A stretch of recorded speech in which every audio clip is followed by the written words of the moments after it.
There's always a way to overcome the challenge. There's always a way to get it done, even in the front of the objection.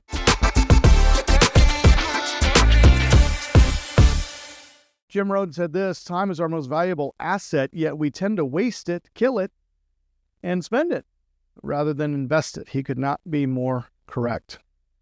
I'm very busy doing things I don't need to do in order to avoid doing anything I'm actually supposed to be doing.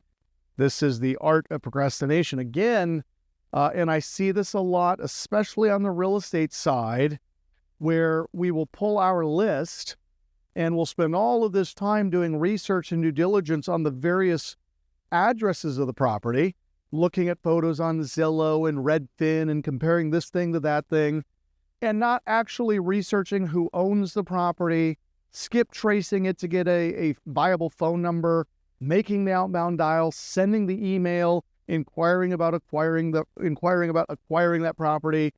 We're just not doing the tasks that generate income. So the 3 top myths about time management: 1, it's boring. It's work. I work better under pressure. So for those of you that like to procrastinate everything to the very end, this is a myth. It doesn't actually make you more effective. And then some of you say, well, I'll never have enough time to get that done.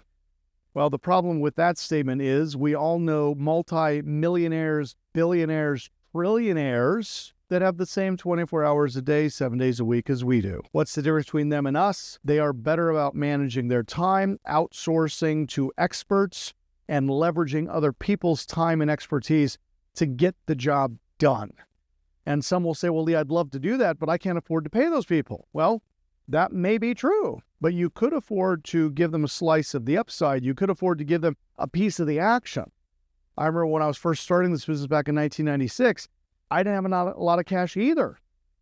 And so I would partner with people on various investments. And I would tell my plumber, instead of paying you $6,000 to replumb the house, I'll give you $7,000 when the house actually sells, which meant I got the plumbing work done, but I didn't have to come out of pocket anything until we actually sold the joint and got some profit, okay? So there's always a way to overcome the challenge. There's always a way to get it done, even in the front of the objection.